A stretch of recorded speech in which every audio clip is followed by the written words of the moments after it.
Welcome to Fiction Audiobooks. If you enjoy the content, like and subscribing would be greatly appreciated. If you have any recommendations for novels, comment below. Please join my Patreon at https://www.patreon.com/fictionaudiobook. Chapter 129, The Subtle Rise of Villainy. Third-person POV. It seems the way you fly, or glide, is by the creation of a bioelectric field that allows you to ride Earth's own electromagnetic field, killing your momentum. An even more advanced version of the stick-to-wall schmuck that all spider heroes do, that Eidolon talked to me about. Melody Kusuna, aka Komodo, the lizard scientist, explains after analyzing the exams and tests made on Jessica Drew. It's incredible, really. The van der Waals principle is going beyond attracting molecules and creating adhesion. Your body can interact and create bonds with air molecules, almost like creating buoyancy. She exclaims excitedly while looking at one screen and another. I am a little out of my depth now. Spider-Woman comments, not understanding half of it. You just need to know that your body has an abnormal air resistance. There are cases of spiders that can fly, but they are really just taking advantage of their small weight, webs, and the strong wind. Komodo explains, it's unnatural. It's like someone got the biological abilities of a spider and adapted in a way to make sense in a human body, with physics. Okay, I'm glad it makes a little sense. Spider-Woman says, and glad I have something to compensate for the lack of natural webs. She adds with a light humor. Not only that. It seems you can emit pheromones. Komodo adds. What? I thought that was her thing. Jessica exclaims, pointing at Cindy. Silk stares at her with deadpan eyes. No. I understand what happened with Spider-Man, but you are the one who is really emitting pheromones. A little all the time. Did you notice that some people, especially men, have been nicer to you? Komodo gives her a strange look. Well. It happened, but. Look, not OT brag, but I'm kinda hot, even more now, so I thought it was only because of that. Jessica says while running a hand through her curves, oh man, a blow to my confidence. Don't be so hard on yourself, the pheromones that you are emitting naturally are very mild, just passing some pleasant feeling to the people nearby, triggering the orbitofrontal cortex. Apparently, you can control it. I observed during the tests the changes in certain situations, but if you got attention from men, it was probably because you are hot. Komodo explains. That is better. Wait, I can control it. And it works with everyone. Not just spider people. Yes, there are cases of spiders that adopt frogs to take care of their eggs. They do that in a symbiotic mutualistic relationship. The spiders tame the frogs and remind themselves not to eat them by rubbing their scent on them. The frogs are babysitters, coming back every season, protecting the eggs from insects that can harm them while being protected by the spiders. Komodo says. Oh, that is cool. Maybe I should watch more National Geographic about spiders. Jessica says. I did that with lizards, the scientist chuckles. Then she turns to Cindy. Now, Silk. You don't seem to have pheromones that can work on everyone, but you are pretty hot, so you don't need that, too. She says without filter. But your own production of webs is pretty incredible, and that spider sense is very advanced. Your super spatial awareness appears to be linked with that too. Komodo continues, about your webs, I will recommend keeping a balanced diet, because they depend on your body. She starts explaining the reactions that the bodies of the two spider girls have with different foods, chemical products, and etc. After more or less half an hour, the talk shifted to the results of the tests and the biological changes. It doesn't look like any of you are developing cancer anytime soon. Thank God. But it will be good to keep doing tests every 6 months. I'm okay with that. Silk says calmly. Me too. Good. Now, here is the thing Eidolon told me to give to you, Spider-Woman. Komodo moves to a table and grabs a suitcase beneath it before putting it on the table. The red and yellow suitcase has a spider symbol. Go on, open it. I'm not allowed to. The lizard scientist says, nudging the suitcase toward her. It must be the web shooters he told me. Jessica comments, pressing the spider symbol.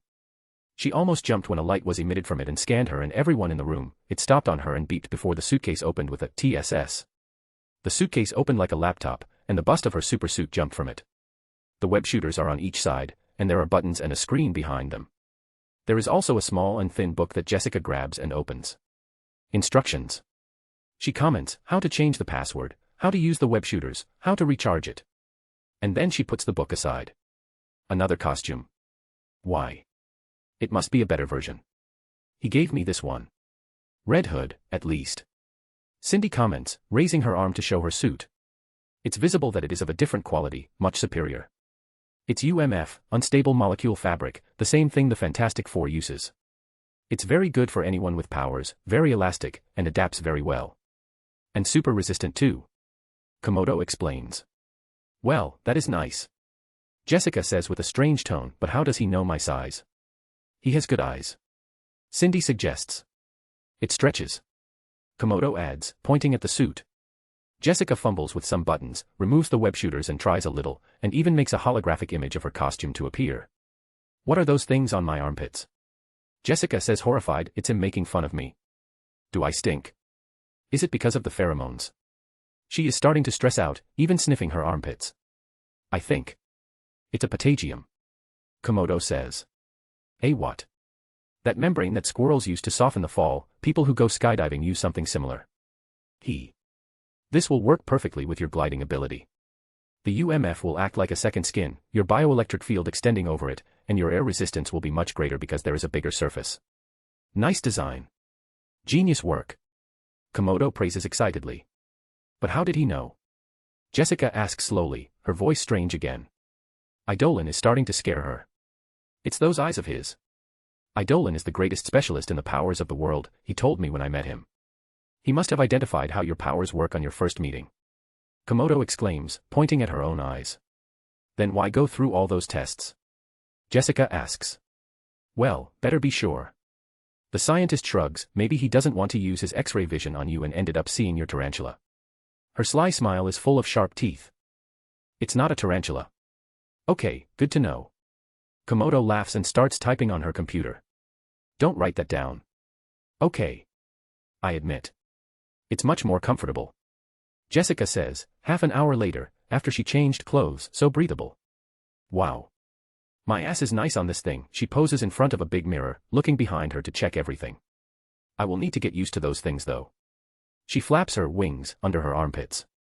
Well girls, it's nice knowing you, but it's well past midnight. You all should go home to get some sleep, even if it's on a weekend. Komodo says, I'm a little nocturnal now, but I think it's because of the naps I'm taking after lunch. It's already this late. Damn. Jessica exclaims, nice knowing you, girl. Yes. Cindy nods. Thank you, come back for anything, like repairs of the costume, refill of the web shooters, or just to talk. Komodo smiles widely, her sharp teeth showing.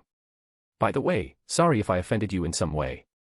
Since my transformation, I kinda lost my filter. Eidolon theorized that maybe I lost some inhibitions, you know. Different chemicals in the brain, certain things are not so important, like social conventions or boundaries. It's good. Cindy says, you didn't offend me. Yep, you are good. Jessica says. Truth be told. Komodo smiles and whispers conspiratorially at them, I don't think my brain changed, I'm just using this as a convenience excuse. Ha ha ha. You know, after regaining my legs and becoming this.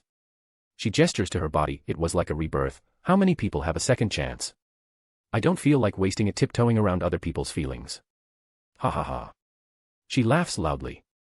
You are very upbeat, it's refreshing really. Jessica can't help but smile. Komodo is very positive despite her situation, seeing the best of it instead of focusing on the worst. As long as you are happy. Cindy is also happy for her. Bye, girls. Come back even if just for some chit-chat. The lizard scientist gives a big hug to the two, her scaly arms encircle them. Okay, I will. Cindy says, patting the lizard woman's back. Not that many people that I can talk about this double life, it will be cool. Jessica also says. Don't worry, I will not eat you guys. I can control my lizard instincts. Komodo assures them. Some lizards eat spiders. I was not worried about that. Jessica deadpans, should I? Eidolon POV. I rest my chin between my thumb and index finger while I observe the Wendigo struggle against his adamantium bindings, hanging from the ceiling by his limbs. The beast doesn't have leverage to do much, but he is not giving up. Roarar. He balances and gets very close to my face. But I don't flinch, letting it breathe wash over me harmlessly. I used a shield just to protect myself from the smell. I extracted some samples, but I couldn't find a match with anyone in any database. The transformation really changed him. Only with my all-seeing eyes of God that I'm able to peek in the human form beneath all the wild fur, muscles, and magic curse. A little search later, after sending an image to Cortana with my technopathy, she found the guy. Paul Cartier. There's nothing extraordinary about the average blonde male. No incredible background or any connection with anyone important. His missing case was some weeks old, the worrying thing is that he didn't disappear alone. Well, that much is obvious. If he became a Wendigo, it means he ate the flesh of another human, so he was hunting with someone, and a crisis happened. The problem is that he hunted with 2 other friends. Georges Baptiste and Henri Closet are listed together with him on the missing case. The search was paused because of the snowstorms. I will search for their remains later. Paul must have eaten one and killed the other after transforming. You 3 went too deep into the wilderness. I say, I can see the soul of Paul Cartier moving just a little. The Wendigo gets annoyed at my voice. What? Does the mention of your friends hurt your feelings? Didn't you eat them? Rouer. A soul is such a strong and precious thing. Paul Cartier has no control over this, but he is still the base, the root of all. It still influences him. Thinking a little, I think the Wendigo was going back home. A quick search later, and my suspicion was confirmed. Yep, his home was some cities further along the route he was taking. Paul has a sister, he probably is going back to her, his last family member. Worried about Marie? I ask. Roar. Yep, it's just a little, but Paul Cartier's soul is still resonating with the beast. Sorry, I'm not so optimistic to believe that you can get control of it with the power of love or some shit like that. I say before removing the lasso of truth from my inventory. This may hurt a little. A snap of my wrist later, and the golden lasso circles the beast. The lasso of truth does more than compel people to tell the truth, it can bring forth people's true selves, breaking mind control, possessions, and even curses. But gag. It's not gentle. As the lasso shines in a golden light, the Wendigo trashes and roars in pain. It's like when people refuse to tell the truth while imprisoned by the lasso, but 1,000-fold. Changes start happening, the fur disappears in some places, the muscles shrivel, and the sounds he makes start sounding like something that is escaping a human throat, but it's not finishing the process. When one part shrinks, the other grows, fur disappears and reappears in waves, while his body deforms randomly. It's a bizarre and stomach-churning sight. I remove the lasso with a click of my tongue. I am only making him suffer at this rate. This curse is pretty strong to resist this lasso, big guy. I comment, genuinely surprised. Then I remove the sword of actuation from my inventory, but I stop myself. It's not safe, the sword of actuation is not the devil blade Yamato, it's not specialized in separating things, it's good in tearing things apart, and it is not clean. I still remember the damage to Thor after I tore apart the spell Amora put on him. Thor told me he spent some time recovering from that, even the space that I cut remains unstable for a lot of time. There are other ways that I can try. Removing his soul and making another body, for example. But none is safe. This curse is latched onto his soul, too. He would simply mutate the new body eventually. Crazy diamond powers don't work on magic curses. Already tried on Limbo. Stand powers in general are not good with magic. I can maybe extract the curse with some magic or the Soro no Mi, but it is equally risky. A palm strike on his chest, and Paul's astral form is forced out of the Wendigo body. Already tried it, and it didn't work before, and it didn't work now. Some white and red strands keep the body connected with the astral form, it's sticky and nasty, like spider webs. I raise the sword of actuation again and start cutting, but I didn't go that far because his soul starts dimming and flickering, like it's gonna disappear. When I stop, the astral form goes back to the body. Well, I can only dump him in more capable hands. Hey, Ancient One. Think fast. Boom crash, I unceremoniously throw the 3-meter-tall furry monster at the guy while he is supervising some disciples. The guy simply waves his hand to the side dismissively, and the thing is redirected to the side, where it crashes on the ground. A Wendigo, huh?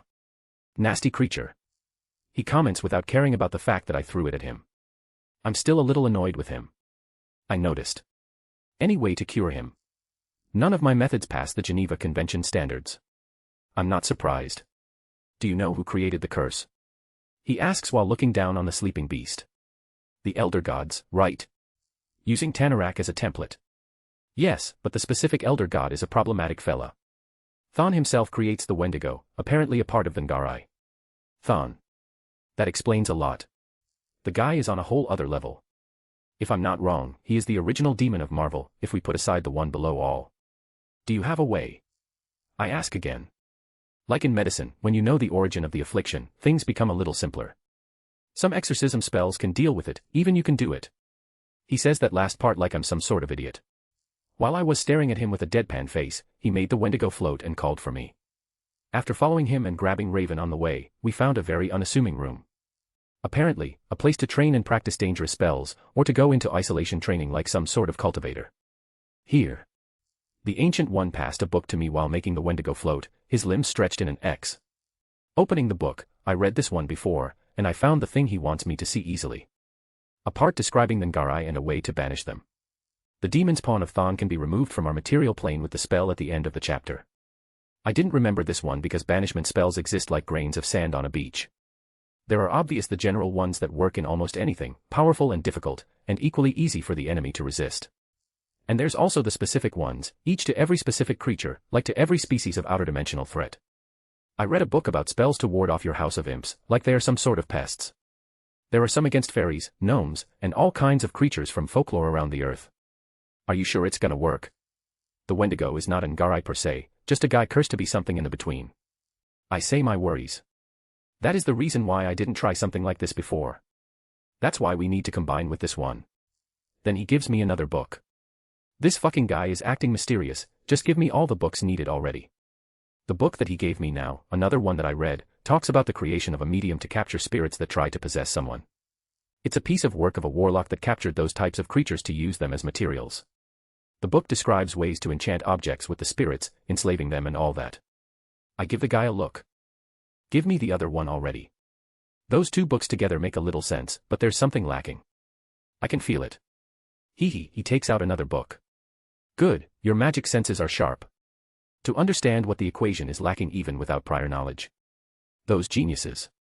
They have it so easy. He shakes his head. Look who is talking. I ignore him to look at the last book. Okay, now it makes sense.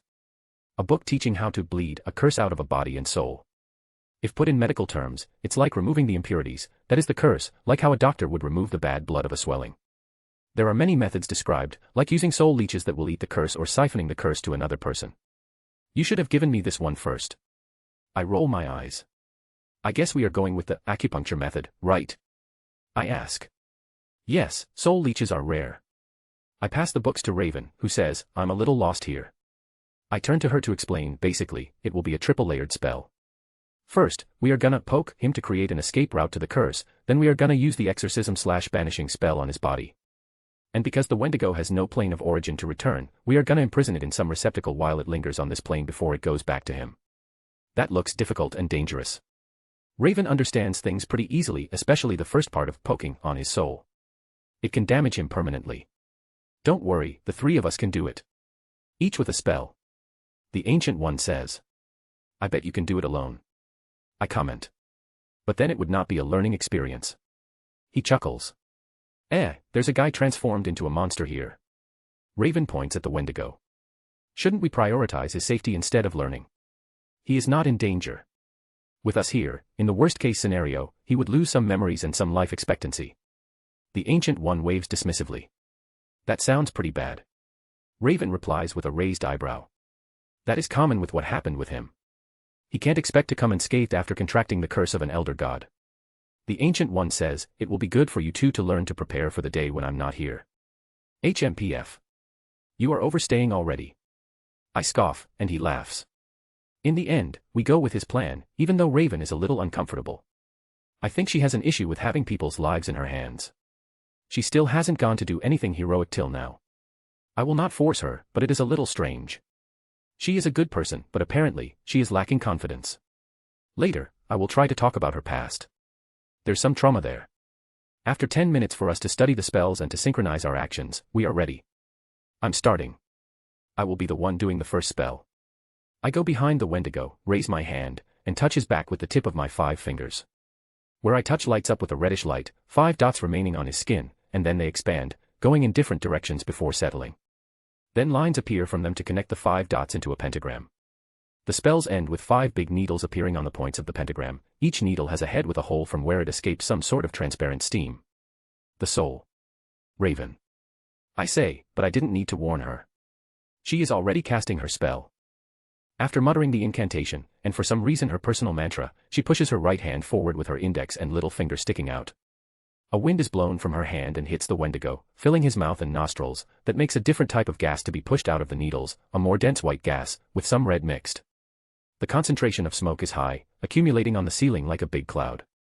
When the white smoke stops coming out and the transparent mist appears again, I make a hand sign to make the needles disappear, and then the Ancient One acts. Very casual and acting cool as always. A hand behind his back and the other just waves while holding a magic circle. The white smoke concentrates in his palm like it is being sucked by a vortex, very quickly too.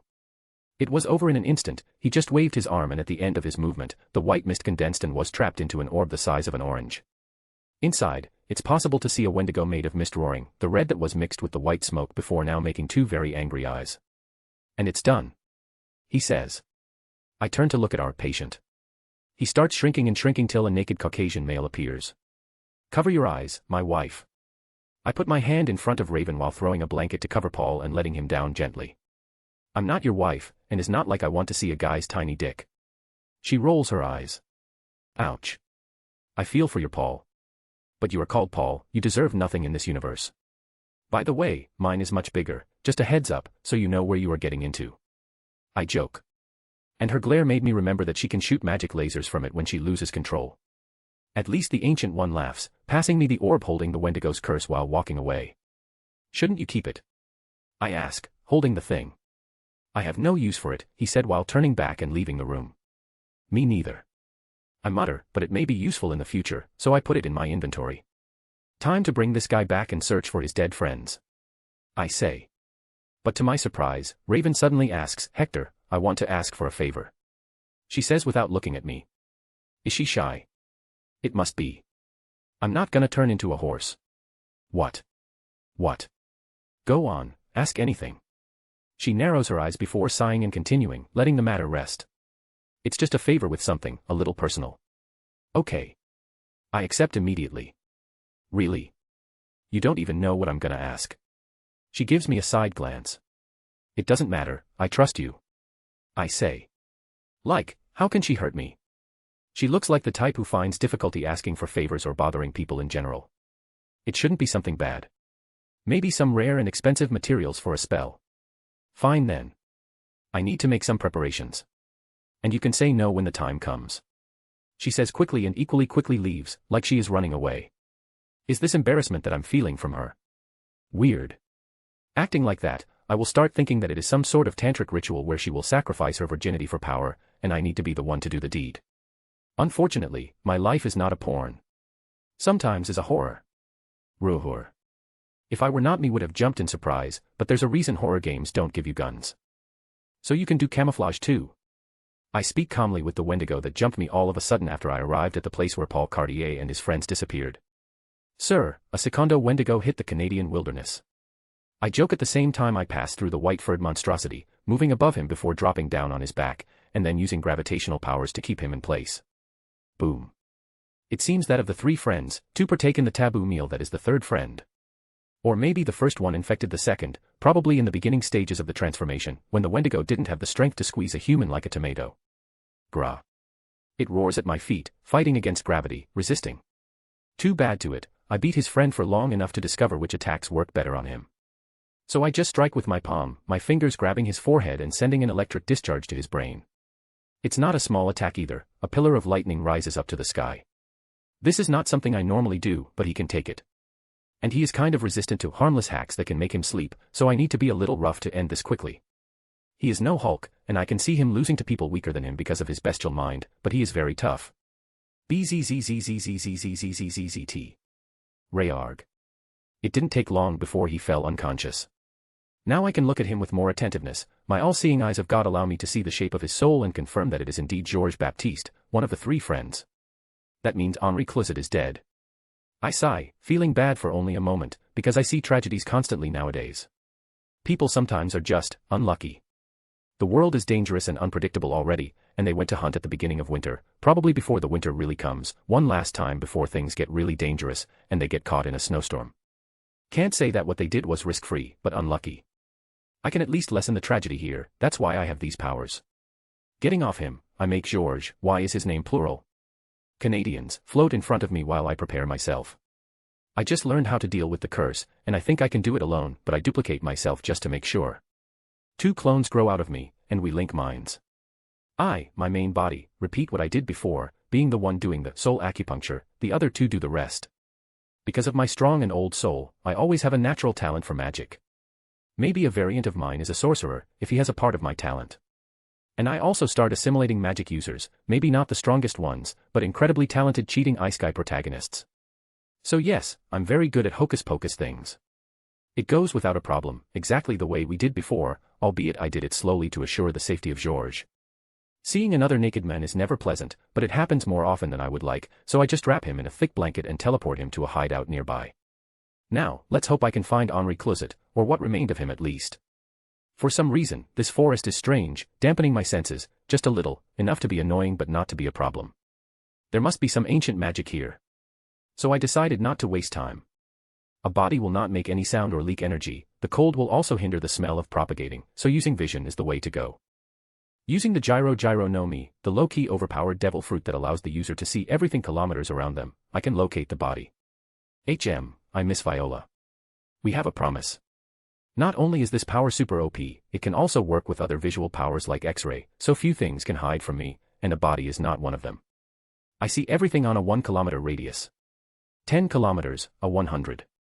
A normal person's brain would overheat, but not mine. I can brute force and see everything in the same instant to spare time. And, found it. Not in a very good state, but at least it was not completely eaten. I sigh and teleport to the place, creating a respectable box to store the remains. Too bad, dude. Sorry that I'm not all-knowing. I say to the box. Did they try to shout for my help? Did the sound of the snowstorm drown his pleas? Or is this damned little magical forest? Did they beg me to come or curse me for not coming? They probably wondered why they were not saved. I let them down. I'm probably letting many people down right at this moment. I can't even allow myself to get depressed over it because I know that is how things are. I can't save everyone, it's obvious. Life sometimes is a tragedy. That's why I don't feel good even while I'm being thanked by Paul Cartier's sister, Marie. From a rational standpoint, I saved 2 out of 3. 2 very difficult situations. And I went beyond to save them from a horrible lifetime and maybe from being imprisoned and experimented on by whatever captured them before me. And the one that died is not even remotely my fault. Unfortunately, reason doesn't prevail in this case, it's just what keeps me stoic to not be affected. Thank you. Really, thank you. I don't know how. Marie hiccups while grabbing my hand. Despite the tears, she is not a weak woman. She and some acquaintances are already organizing search parties on their own. Kinda badass. It's nothing. And I'm really sorry for. I look at the box. Paul and Georges are already transported to the beds inside her home, hospital is called too. I don't know when they will wake up, so they will need to be under care while in a coma. I will talk with Henry's family. She also looks at the box. It will not be easy, but at least it is an ending to this agonizing wait. She squeezes the last words between tears. I can understand that, too bad Henry's family got the short end of the stick. Marie must also be having conflicting feelings. Pity for the family, relief that is not her, overall sadness for Henri and them. Good to remember that it's not just me who needs to deal with complicated feelings. Later, I came back to the United States because something rare happened. Iron Man was jumped by some villains. Normally, his villains plot a little better, taking away his armor, attacking him when he is defenseless, kidnapping his loved ones, or plotting against him subtly, you know. Like attacking his company, his persona, his character, media attacks, and all that. Those things that culminate with him getting his armor and kicking ass, erasing whatever happened before, and with the return of the status quo. But jumping him while he is traveling to Washington in his private jet. That's new. Why didn't they put a bomb on his plane? Well, Stark must check on that. They probably thought that they could get him without his armor, but the genius playboy is also a prepared man. He had a spare armor on his private jet, and the trap became a fight. At least they attacked him while he was landing at the airport, fewer people and fewer possible casualties. This is a little funny because I'm sure that they did it this way because of me. Villains that are not that rabid, or strong, or the ones that are simply smart, are taking care not to pull things like this with civilians around. It's the fastest way to get my attention, after all. I saw some memes online of people putting clips of villains, or even normal criminals, doing something dumb like hurting an old lady, and then I suddenly appear. Then they perfectly cut the video. The comments of, when you flag for PvP in a high-level area, and, when you didn't know that hurting the normal NPCs can aggro the boss, made me laugh. It's good that people are aware of that, even though I bet many will one day use it to make a trap for me. It's a trade I'm willing to make. So now, even though people are still dumbly watching and recording Iron Man fight 2 villains through the airport runway from the windows of the building, they are relatively safe. I don't think Iron Man would lose, and no one is in immediate danger, so I look at the situation to see if there's nothing more. Like a bomb or some other villain. Oh, Pepper and Happy were there too. Let me see. No one is subtly trying to kidnap them. Okay. From what I can see, it seems that it's really a personal beef with Tony Stark. What a surprise. Someone has a grudge against him. Unbelievable. Unfortunately, as a casual Marvel fan, I don't know those two guys, but looking at their high-tech suits that give them their powers, I can guess where the grudge comes from. They called themselves Blizzard and Firebrand, a duo of ice and fire working together against the modern Iron Knight. A X-ray peek with a search on the government's database later, I have their names. Donald Gill and Gary Gilbert. HM. No relation. I thought they would be brothers, or lovers. Whatever. But beyond them being very intelligent men who have ties to the tech industry, I can't find any other relation. Not even a picture or a confirmation that they are in the same place once. Donald, who is shooting freezing rays at Stark, worked at Hammer Industries, while Gary, who is shooting fireballs, worked at Stark for some time. My detective instincts are telling me that the grudge is more than just theirs. Someone put them on this. Someone introduced the two. Someone gave them the funding to make those, admittedly, cool power suits. And if someone did this someone must be watching right now. I once again check everything, now much more attentively. I check the background of every person present. I go beyond and check their phones, the cameras, and where they are transmitting. Phones, security cameras, and even satellites. Nothing can escape Cortana and me. The network of connections appears in my mind as Cortana unravels them and makes it easy to read. Some people are really live streaming or in a call with an acquaintance to show the fight. Cortana says in my mind. Check first the channels that have a surprisingly, and maybe unnecessarily, high security. I command. Sometimes you stand out when you try not to stand out. There's some. She says. It's expected that more people than the main culprit caught a wind of this fight so quickly, and are interested in this. Is that channel going to let Viria? I don't think that Doom is behind this, it's not his style to secretly send minions this way. Some governments are watching, too, and spy agencies, S.H.I.E.L.D., obviously, some villains, some places that I will need to look a little more attentively. Oh, did someone just notice that I tracked them? They cut the communication instantly. This guy is good.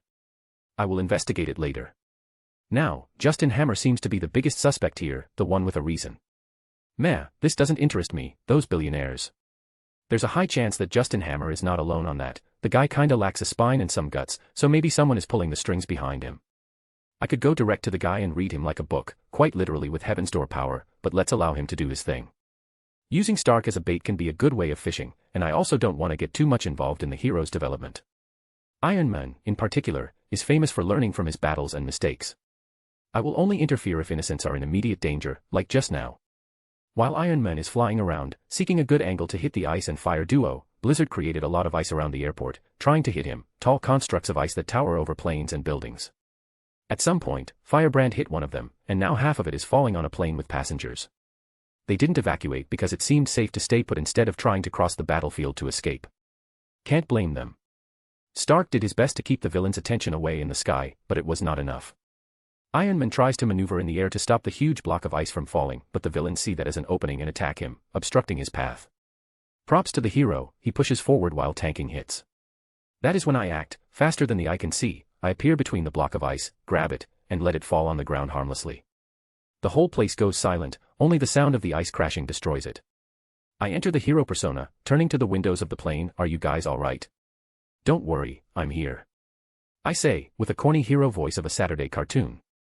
Maybe I'm doing too much, but my half-joking tone makes people relax, seeing that the situation is not so bad that I need to get serious. I Dolan. Yuhoyul. Thank God. Look over here. They also love the extra effort, look at those cheers, they are shouting and clapping like crazy. Sometimes I forget that I'm famous. Now that I'm here, time to end things, people's flights are getting delayed. As a hero, after their survival, I care about people's lives in general. Do you want help, Iron Man? Ask while Stark floats close to me. Predictably, he refuses my help. Nah, I got this, just make sure people are safe so that I can get a little serious. He says cockily before his thrusters start working overtime, pushing him back to the battlefield. The guy has a big ego, but asking if he needed help was done on purpose to make him do it alone. He needs to fight his own battles, after all. It didn't take long afterwards, the guy had some firepower in that suit of armor. After I put some force fields around the place, he goes at full speed to Firebrand. He maneuvers around the fireballs and fire stream being thrown at him, spinning around like a jet while releasing some small missiles from the back of his armor. They are homing missiles, heat-seeking, probably because they explode in contact with the fireballs and even go straight to Firebrand. The villain needs to take care of them, but at the same time, Iron Man is also upon him, sending a blast when the villain is occupied with defending himself. Blizzard intervenes at that moment. Those guys are kinda sluggish now, maybe is my presence. The ice villain sends a wave of ice at the star, but the hero was able to use it to his advantage, making Firebrand the one caught in it. He then flies to Blizzard. He uses a red laser from his forearm at the villain, not directly at him, but on a huge pillar of ice above him, something that the villain was using to protect himself and to hinder Stark's flighting ability.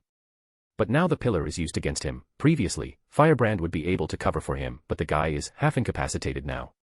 So Blizzard makes a quick shelter to protect himself and stop the huge pillar that would crush his body. Unfortunately, Iron Man's armor is pretty fast, so he didn't even have the time to feel relieved before he received a fist of gold titanium alloy on his face. Thwack. Nice hook. Now that this is over, this is a good opportunity to talk about that thing with Stark. Harley asked me to bring some heroes to therapy, that will be funny hee. In another place, using another body, I arrive at the place of that signal that disappeared quickly. I got here fast, to catch hot clues, but even so. The place is already destroyed.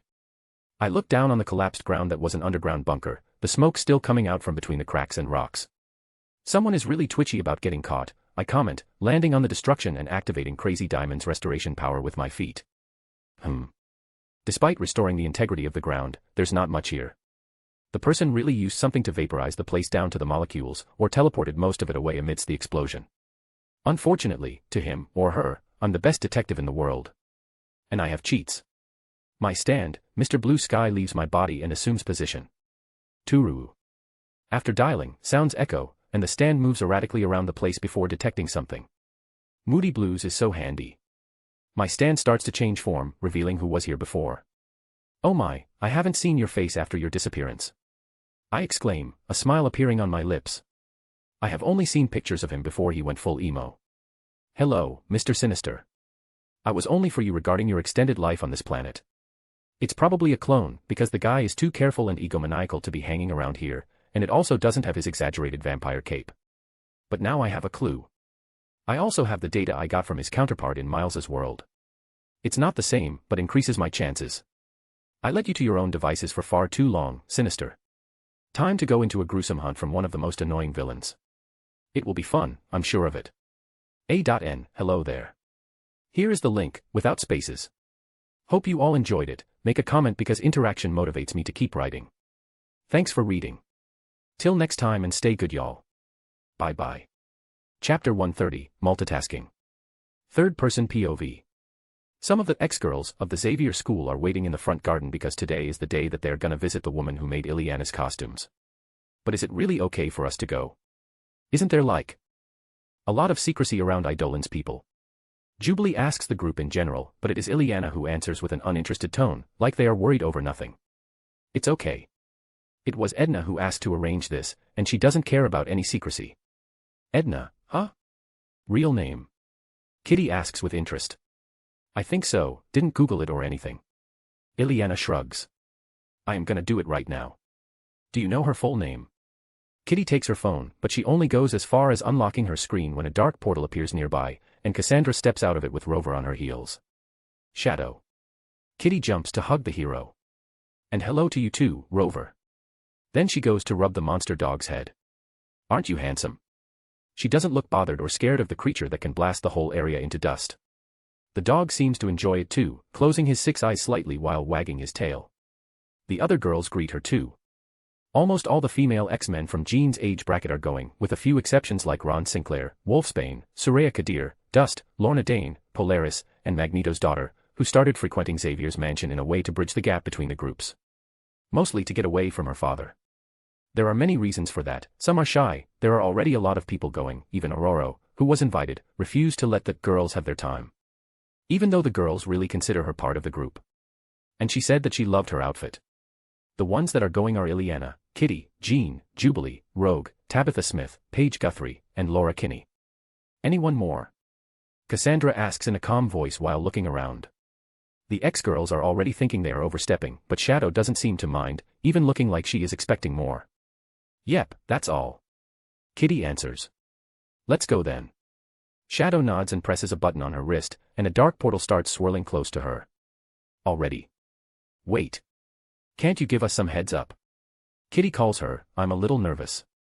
At this point, Kitty knows Cassandra well enough to understand that the girl doesn't talk much and has the bad habit of thinking that everyone understands her few words or even her complete silence. Maybe it's Eidolon's fault, he understands her complete silence. That is also the reason why she surprisingly gets along with Laura. After Kitty said that, Shadow looked at her like she was a little dumb. Heads up for what? No. And she enters the portal.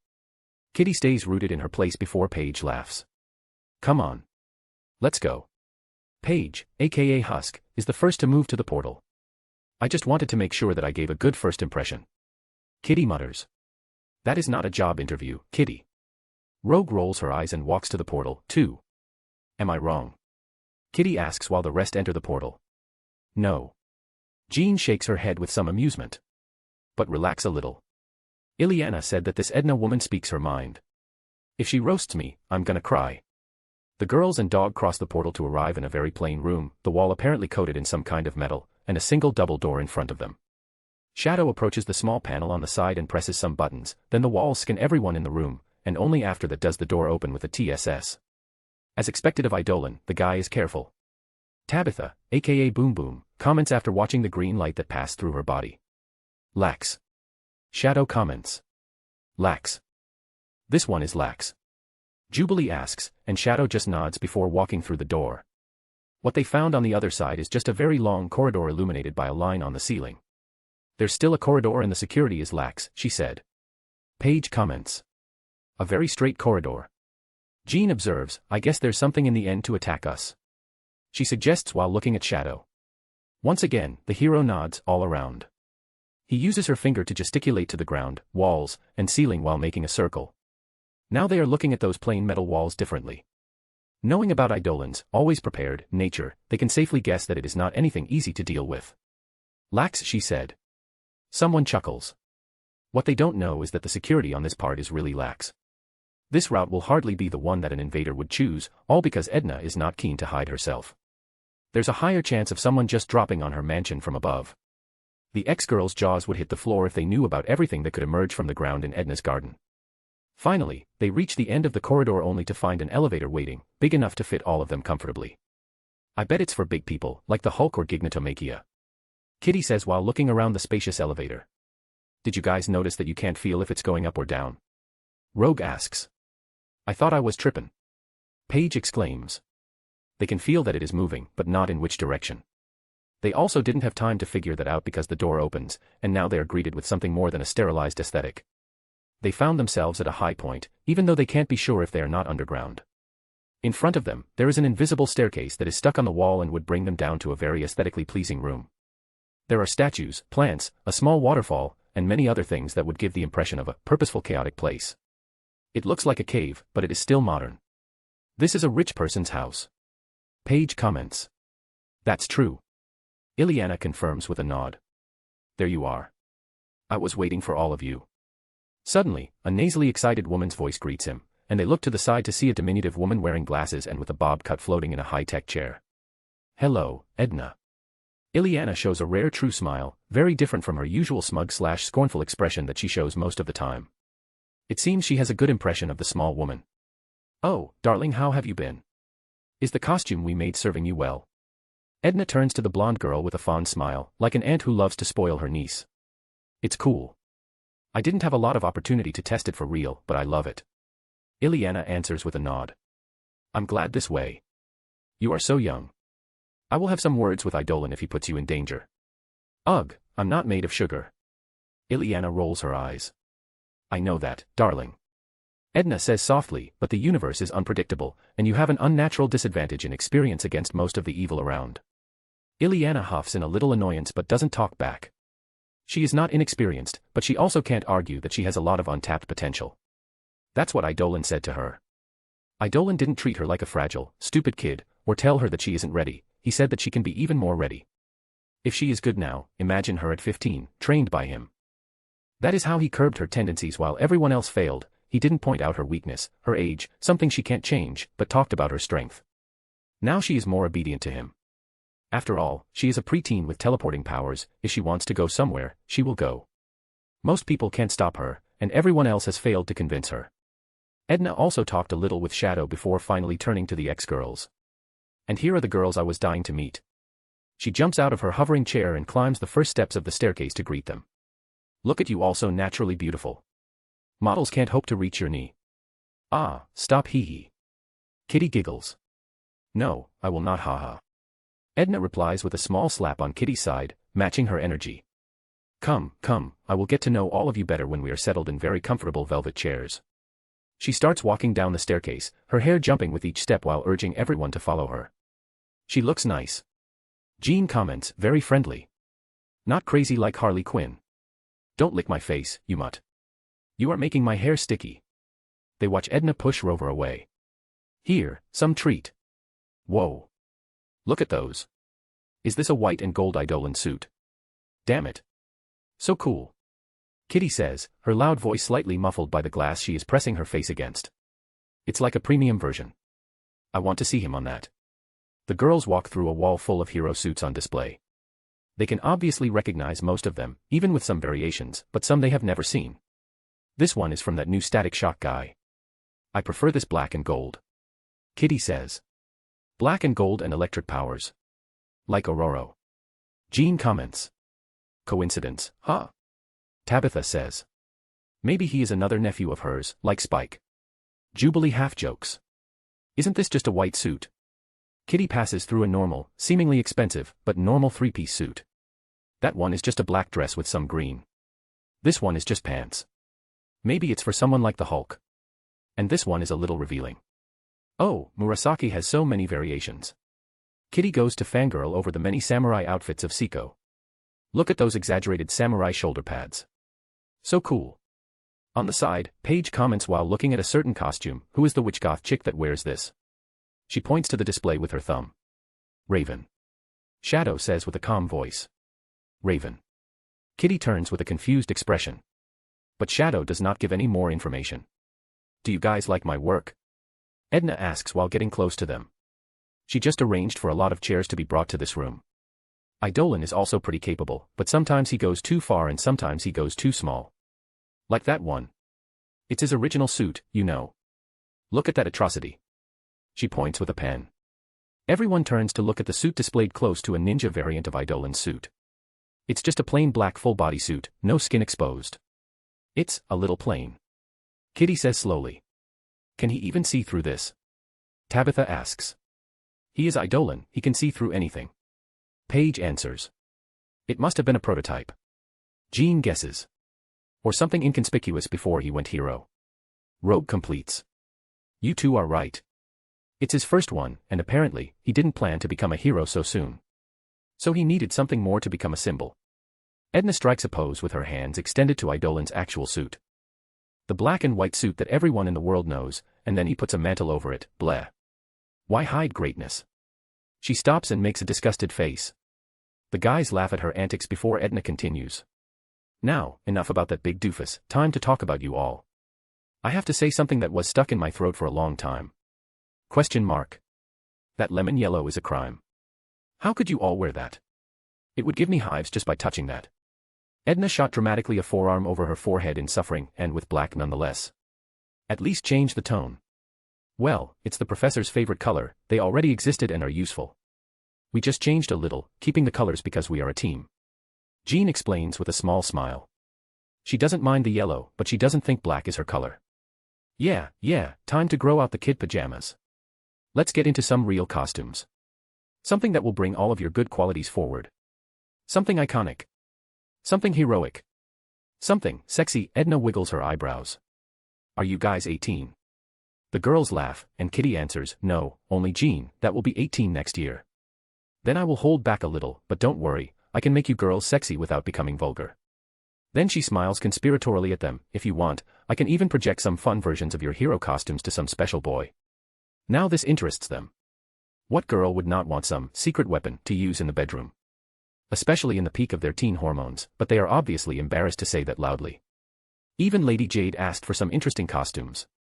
Edna says with a seemingly casual tone, the gossip was caught by them. The girls gasp at the gossip. Tell me more. Kitty approaches Edna. No. Trade secret and customer confidentiality. I can't do that. Edna shakes her head, but I can show some examples while we design your supersuits. You know, seeing some pre-made examples. Do you know that Lady Jade even asked for a risque version of the Eidolon costume? He doesn't even know about them. Wanna see gladiator slave Eidolon? She challenged them with a raised eyebrow. More gasps. You are my goddess. Kitty puts her hands in supplication. I know, darling. I know. At the airport, Eidolon and Iron Man are waiting for the authorities to take the villains while having some small talk. I mean, I did all the work, so why are people cheering more for you? Tony Stark shows a joking, disgruntled expression. He is still wearing his Iron Man armor, but the visor is raised to show his face. Just fruits of the goodwill I cultivate all the time. Eidolon replies calmly, right arm raised to answer for his fans' shouts. At their feet, Blizzard and Firebrand are tied while waiting for the agents to come and take them to the raft. By the way, while you are fighting, I was checking around. Eidolon turns to Stark. You know, to see if there are any hidden enemies or traps, and I found some suspicious people watching and streaming your fight somewhere else. A lot of spy organizations and governments, but one in particular, went to the Hammer Industries headquarters and AIM. HMPF, very in character for Justin Hammer to send someone to do his dirty work. Can't he even wear the suit? Stark scoffs, but I need to admit that those things are very interesting. He praises while looking at the villains. Those guys are very smart on their own, so I think they are the ones who designed it. That makes more sense. Mr. Hammer can sew his own underwear, how would he be able to miniaturize a thermal converter and generator? In the end, it all just speculation. Try to interrogate the two later. I don't think there's a lot of honor between villains. Eidolon says this technology doesn't look like something made in a garage. It will be worth cutting a deal with those thugs to get the mastermind. True. Stark nods while looking at the villains again. The power suits don't look like something made on a low budget. He knows a lot about that, he built his first armor in a cave, after all. He also had a close encounter with a low-budget power suit, provided by Ivan Vanko. Taking the opportunity that I met you, does Dr. Banner still live with you? Is he at your house now? Eidolon asks Stark. Seriously. Taking the opportunity. Can't you just come to have a chat sometime? And what do you want with Banner? Is fun. And here I was about to invite you to my Halloween party. Stark shakes his head. Sorry if I made you jealous. Eidolon rolls his eyes. But I want to talk with Dr. Banner about something very important. Well, the guy is migrating between the Avengers Tower and the Baxter Building because of his cousin. But he must be at the Avengers Tower now. We are doing a very fun project. You are not invited, by the way. Stark says, the last part in a childish way, it's secret. Is it some sort of armor to deal with the Hulk? Eidolon asks with a calm voice. What? How? What the fuck? Stark sputters, do you have bugs at my place? Are you and Fury buddies? Do you two exchange notes with each other? Share some wine while watching us and jerking dash. It's just a little predictable. Eidolon interrupts him, and what I want to talk with Dr. Banner is about the Hulk problem, too. Between murmurs of, I'm not predictable, Stark asks, what? Do you have a weapon that can deal with the big guy in your arsenal? No. I was just going to suggest to him some therapy. Eidolon says in an even voice. Ha ha ha ha ha ha. After processing Eidolon's words, Stark releases a belly laugh. I'm going with you. I need to be there when you tell him this, ha ha ha. No. It will be counterproductive. Eidolon deadpans. In another part of the planet, another body controlled by Eidolon drops with incredible speed from the sky. He lands roughly on the ground, cracks and circles spreading. A little out of character for anyone who knows him, but he has a reason for that. This seemingly inconspicuous forest houses a hidden lab of Mr. Sinister. A lot of the trees, rocks, and even animals are hidden pieces of technology to guard the perimeter. So he just destroyed everything with his landing. Not satisfied, this Eidolon without a mantle raises his leg and stomps on the ground. The crater of his landing spreads even more, the ground sinks, and the hidden lab beneath starts being revealed. Boom. Then a huge explosion engulfs him, an explosion big enough to destroy city blocks, a pillar of fire rising high in the air, reaching the clouds. Whoosh. But a wave of his hand is all he needs to disperse the fire, smoke, and ashes. Eidolon looks down with a calm gaze, checking if anything escaped the explosion. No, everything was destroyed. That is the main reason he just went down in a very high-profile way. That is not the first hidden facility that self-destructed with his arrival. At this point, he is just arriving to make it self-destruct. The stomp was just a way of saying, getting over it and do not waste our time. I can do this all day. He says loudly in case Mr. Sinister is hearing him, let's see how much longer you can keep with it. Boom whoosh. Then he takes flight again, breaking the sound barrier easily. Another reason why he is going in a brutish way, instead of his normally careful modus operandi, it's that he is secretly getting the information he needs with his powers beforehand. The dumbhead way is to mask his real investigation. Mr. Sinister is also pretty capable and determined. When Eidolon tried to invade one of his servers with his technopathy, the whole place exploded, too. The guy doesn't hesitate. Eidolon didn't plan to start this goose chase against Mr. Sinister. He was happy to let the guy alone for more time, after all, time is his friend.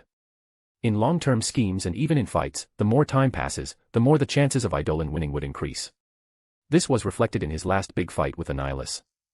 Eidolon had ways to try to end the fight soon, but if they failed, he would give an opening. So, as always, the two fighters start by probing each other. Eidolon can probe his opponent's strength and weakness and adapt his fighting style. He can even learn during the fight. He also has virtually infinite stamina and willpower, being able to keep his top shape for a very long time. The longer any fight lasts, his chance of winning equally increases till it becomes certain. Why risk some heavy injury trying to overstep, right?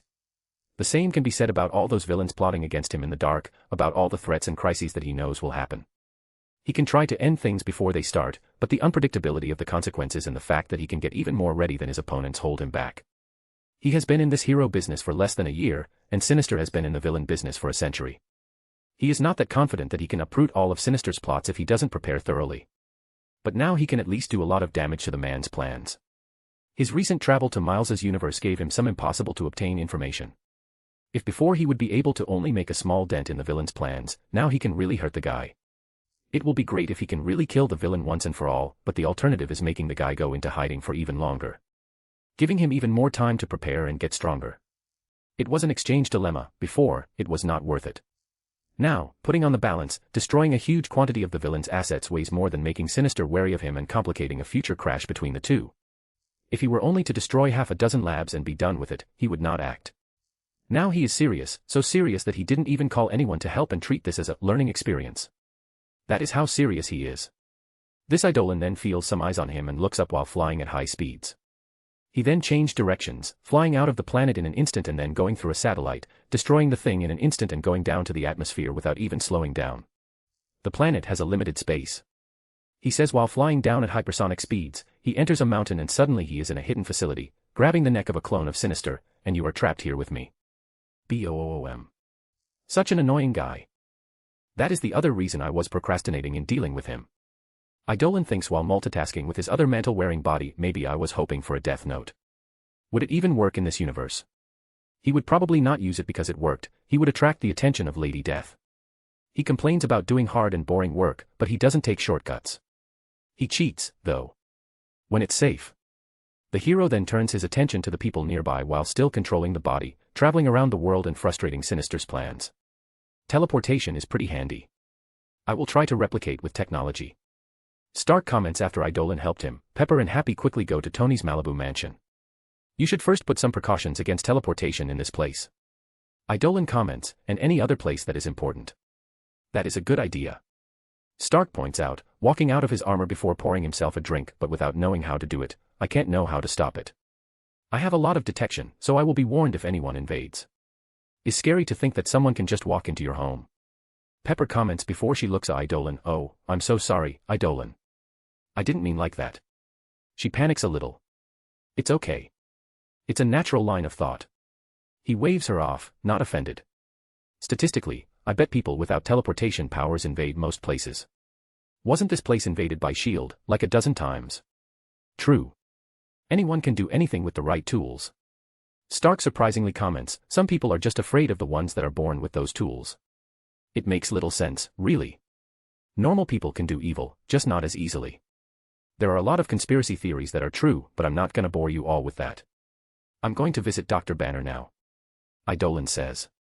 Oh God, please find him on the Avengers Tower, the cameras will record you telling him to go to therapy. I want to watch that moment. Stark laughs. I'm gonna disable the cameras. Eidolon deadpans. Hey, don't use your tools to destroy my fun. Stark shouts, but Eidolon has already disappeared. Back in Edna's underground atelier, the girls are all having a good time, laughing and eating snacks while Edna shows them some costumes. That Eidolon guy is a little cheater, he can go to many alternative universes with an advanced timeline and check all the costumes your variants wear. So we can start with a lot of options. Edna comments with some begrudging mirth. It's like those variants of us that we found on Limbo, right? Kitty comments. Never thought of using interdimensional travel to check outfits. Jean shakes her head with a smile. I support that. I want to be the most dripped out of Jubilees. Work smarter, not harder, right? Ileana says. Yes, it can give a lot of ideas and spare time. Edna says, but some are downright awful. Look at this one of Invisible Woman. After pressing a button, a 3D holographic projection of Invisible Woman with a very exaggerated risque costume appears. PFFFFFT, Paige literally spat after seeing that. That is a bikini. Jubilee shouts. It's worse than a bikini. Rogue comments slowly, her eyes wide. That is not family friendly. Tabitha laughs. There's even a window boob in the shape of a 4. Jean says slowly, horrified. Is that universe a hentai version? Kitty asks. Edna smiles widely and deviously, so you all can laugh. So you don't mind if I show the alternative versions of you, right? No. They continue to have a casual good time before they start talking about some slightly more serious business. First of all, does any of you have any specifications? Problems that you want to deal with? The first to say something is Paige. Well, I tagged along because I wanted to see if it's possible to solve my issue of needing to get naked every time I use my power. Paige, aka Husk, has the ability of transitional omnimorph. She can change her body composition into anything, matter and energy. In some way, it's like she has the powers of the Thing, Colossus, Sunspot, and a lot of other metas in her kit. The downside? She goes through the gross process, her own words, of shedding her skin to reveal her changed body underneath.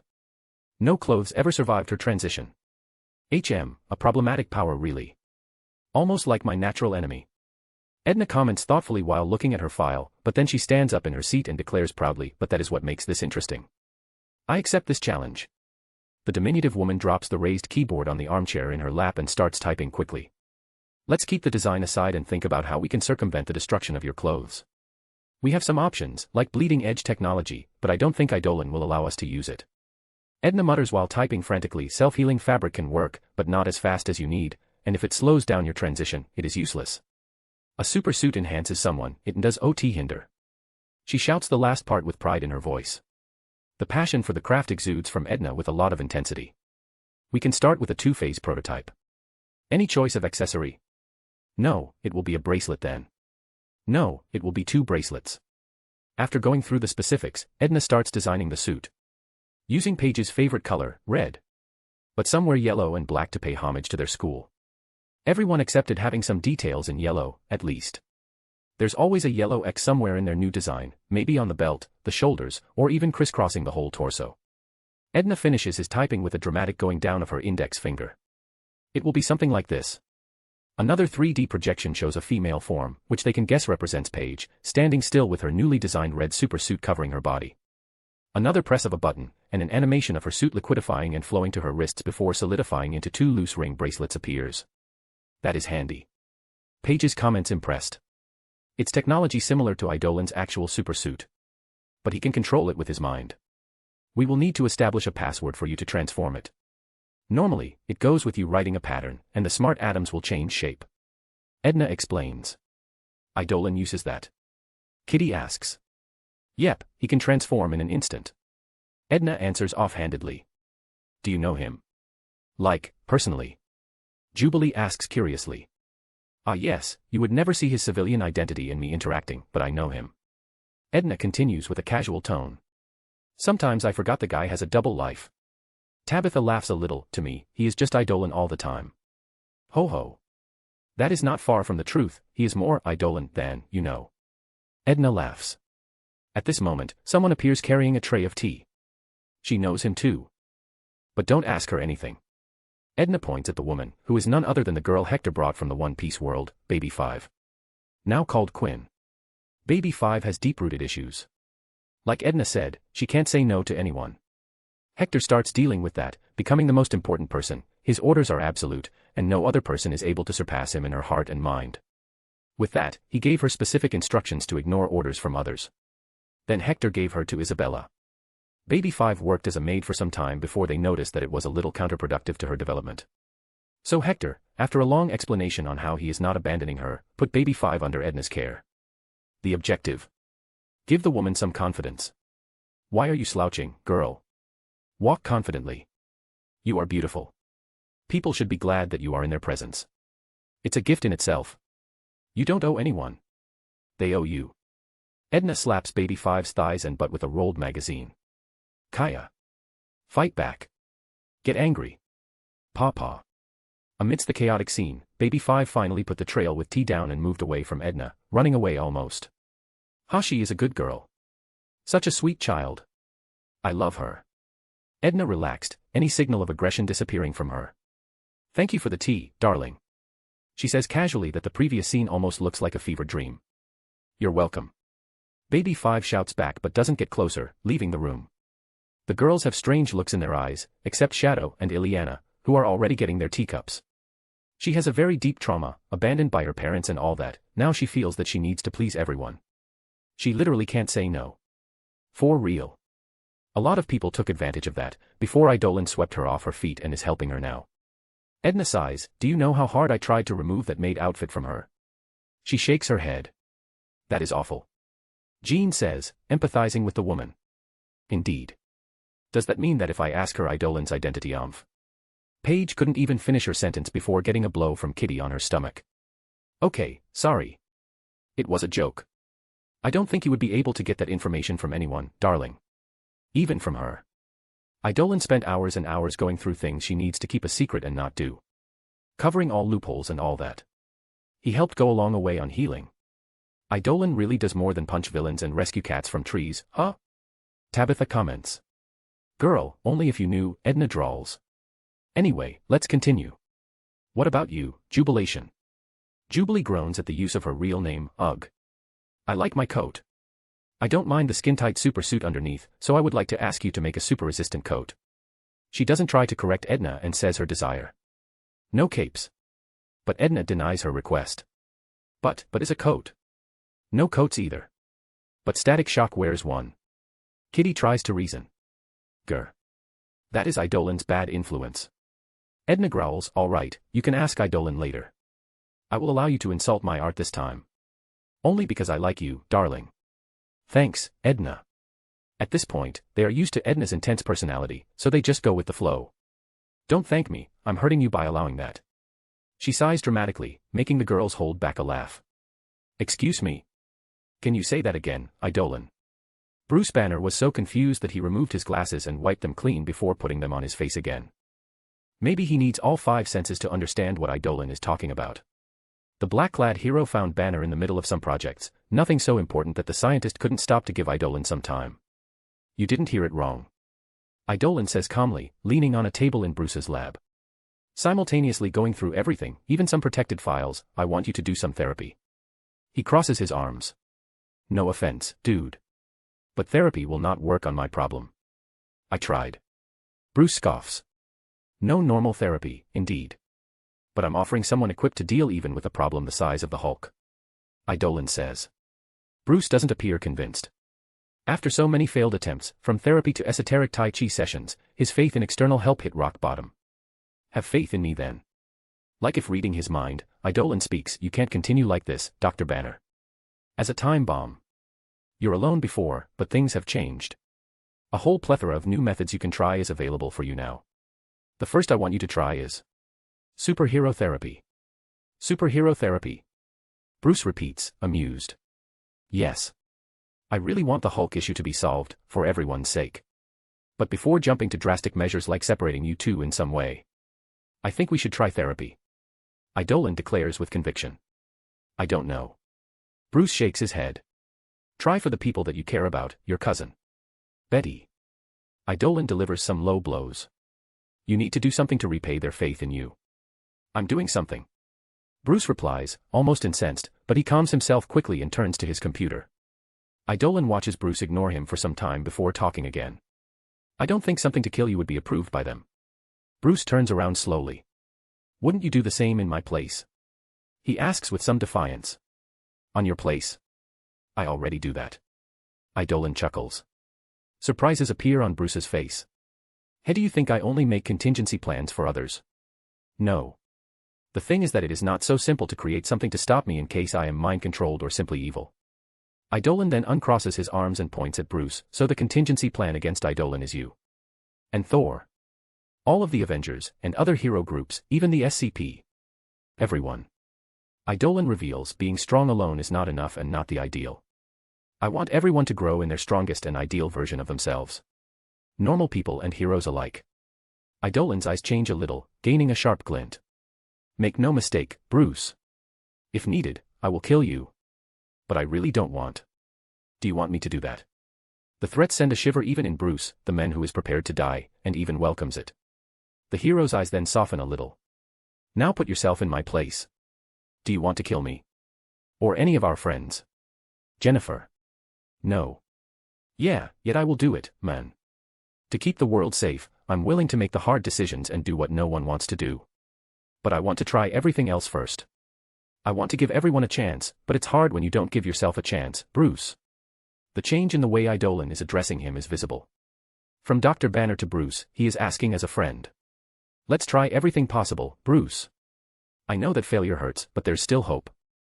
Eidolon says strongly, give yourself another chance. In a hidden place, a villain is contemplating. Mr. Sinister sits on a biotechnological dark throne. If Eidolon were here, he would need to concede defeat and admit that Sinister is more edgy than him. The dark clothes and big tattered cape, with a long neck protuberance behind it. The throne is pitch black, filled with tubes that go everywhere around the room. In truth, it goes beyond that. Mr. Sinister is connected with all of his clones, with all of his laboratories, with everything that he created. He is everything.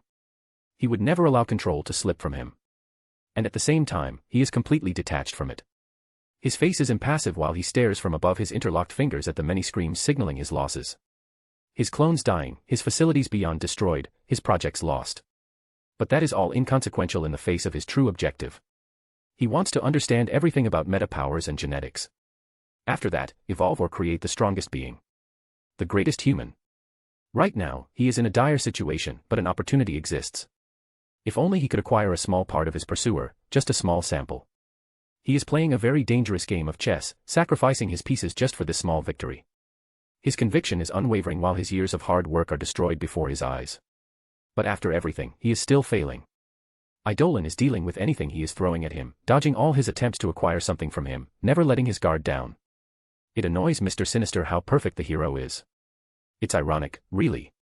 What he searches for is literally in front of him, against him, but what annoys the villain the most is that it did not come from him. He didn't make Eidolon. The strongest human should be created by his hands, he must be the forefather of humanity's road to its full potential. His ego doesn't allow him to accept Eidolon. His years of hardwood would be for nothing if something completes his objective before him. He can't be perfect. He can't be the final step on evolution that he seeks. In truth, Mr. Sinister knew Eidolon's weakness very well. A malicious glint appeared in the villain's red eyes, and he commands something with his mind. Eidolon is a hero, that is his weakness. He cares about the people, about the lessers. Can a human care about a monkey at the same level as another human? Impossible. True empathy can only be reserved for those who are equals. Mr. Sinister just attacked this one weakness of Eidolon. Paris, France. It was just a normal day in the peaceful capital of love of the world. The peace was broken by a big object suddenly appearing out of thin air in the middle of the busiest area of the capital. The place where locals and tourists alike walk in great quantities. The seemingly teleported object immediately attracts everyone's attention and is equally quickly identified. How could they not? It practically screams bomb.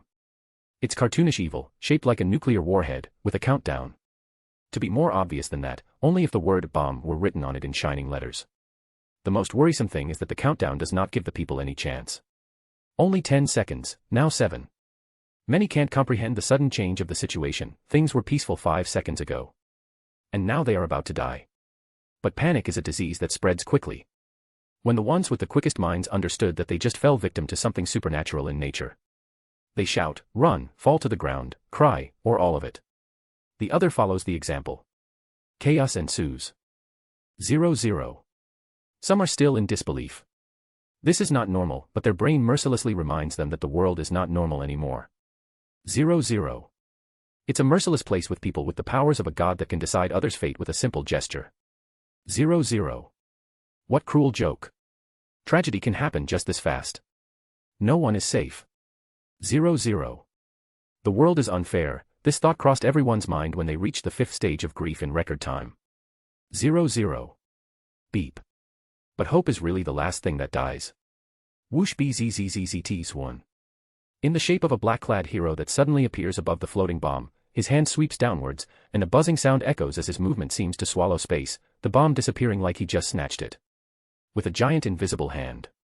A pin-drop silence reigns in the incredibly busy place, an unusual thing to happen. This place has probably never been so silent since many millennia before, when nothing existed here. The spell was only broken when Eidolon landed on the ground with a muffled thud. "It's okay. I'm here," he says, his confident catchphrase now laced with relief. People shouted, cried, cheered, and even fainted in relief. Despite Eidolon's calm exterior, people who know him would see that he is angry. That was close. Too close to comfort, really. At the same time this bomb was teleported here, an explosion happened in the laboratory he was destroying. Many factors delayed him, but at the same. A 10-second countdown. He thinks, veins start to pop on his temple. Is this a game? You don't play with innocent lives around Eidolon. Sinister. He growls, you wanna play, huh? All right. All right. He nods to himself, then he opens his arm. Clones start sprouting from his body. If Sinister likes cloning so much, Eidolon will answer in kind. At the same time, a force field starts enveloping the whole planet. No escape. The clones sprout quickly and immediately took flight. It's like a colony of bats leaving a small place. 2. 10. 100, 1,000, 2,000, 10,000, 100,000. 1,000,000, 10 million. 50 million. 100 million. 200, 300. 400. 500 million. A billion. A billion Eidolons cover the sky, spreading in all directions, casting a huge shadow on the city of Paris. If Sinister is gonna play dirty, Eidolon will cheat too. A.N. Hello there. Here is the link, without spaces. Hope you all enjoyed it. Make a comment because interaction motivates me to keep writing. Thanks for reading. Till next time and stay good y'all. Bye bye. Chapter 131, Bad Day to Villainy. Third-person POV. This particular weekend will be remembered forever as an unlucky time to be a villain or criminal. The day people are able to once again have a glimpse of Eidolon's full capabilities, and remember why he is Earth's greatest hero. The world stopped to watch Eidolon's crusade, even though they couldn't fully comprehend what was happening without the full context. Damn, who pissed him? Shago watches everything through a screen while sitting in her office. It's a testament to the goodwill he cultivated with the world that the majority of the people had a similar thought process as hers, instead of getting scared and thinking he was taking over the world. More than 1 billion copies of someone who can cause unimaginable destruction, it would be understandable to be a little scared. There are Eidolons floating around every city in the world. People just need to look up and see some of them hovering in the air, or catching a glimpse of them moving at super speeds. At the same time, after what happened in Paris, it's not hard to guess that some villain is doing, or planning, something very underhanded, and Eidolon is searching for him. Now, too bad that many other villains and criminals are caught in the crossfire. Between different criteria, it's estimated that there are between 10,000 cities in the world. With 1 billion Eidolons, each city would have 100,000 copies hovering above it. Obviously, this is just a speculation. There are many uninhabitable areas, and there's a difference between city sizes, too. Even so, everyone in the world can look up and see at least half a dozen of them. The area of the planet is approximately 500 million square kilometers, which means each square kilometer would have 2 Eidolons, but the number would only increase, maybe triplicate, when you remember that 2/3 of the surface of the planet is water. There's also the fact that he didn't stop duplicating himself. His copies can make more in case they need it. The problem of their low durability can be fixed by simply making 2 or more copies before being destroyed after performing their duty. A strong villain attacked the city. One Eidolon can redirect the attack while sacrificing himself to keep everyone safe. Like a Hydra from Greek mythology. The Eidolons are not only flying above the world to make a point, but many are making on their side quest to stop crime and catch any criminals lacking. Whoosh. An Eidolon flies through the walls of a building, intangible, and carrying a criminal who was on the run for some time. Without missing a beat, he drops him off at the closest police department. Bam. A mugger has his head forced to the ground before a gust of wind carries him to a nearby lamppost, and a rope ties itself around him. Thwack. A villain hadn't had the time to give a speech before an Eidolon slapped his high-tech gun away, and then another slammed him into the ground. His motivations. Objectives. No one will know. He also saved a lot of people who would go unnoticed for some time in record time. Someone slipped off the trail on a hike and was rescued before they stopped sliding. A surfer was stranded on the ocean for only 2 minutes before he was taken to safety. Some youngsters beating another teen are stopped before they throw the first punch. From big things like an avalanche almost hitting a village in Russia to a purse snatcher. It was a bad day to commit crimes. Seriously, who put sand on his underwear? Shago asks on the video call she opened with Hector's close allies. A multitude of holographic screens appear in front of her. He hates duplicating himself this way. Helena says, is he neutralizing a big threat or something? Was he forced to go to another universe and create those duplicates as a safety net? Isabella asks, thinking further ahead. Skrulls. Cassandra tilts her head. They recall Hector once discussing the removal of those troublesome aliens. Is my baby in trouble? Does he need help? Harley asks. Calm down, just something that got a little out of hand. Cortana finally speaks, but Master is still dealing with this easily. Out of hand? How so? A guy he was searching used a mass destruction weapon to try to distract Master of the search. It annoyed him greatly. Ooh, now they get it. He stopped playing games, huh? Shago asks. He was not playing games. Just taking it slow because he started the search a little out of the blue. Mr. Sinister was a troublesome high-level threat that finally gave Master a lead to follow.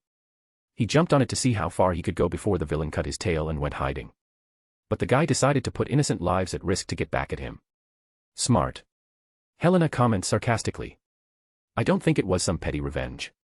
Mr. Sinister specializes in all fields of biology, focusing heavily on genetic clones, powers. Cortana explains. He is trying to take a sample of him. Isabella catches fast. Idiot. Cassandra mutters. Indeed, but Mr. Sinister is risking it because the reward is big.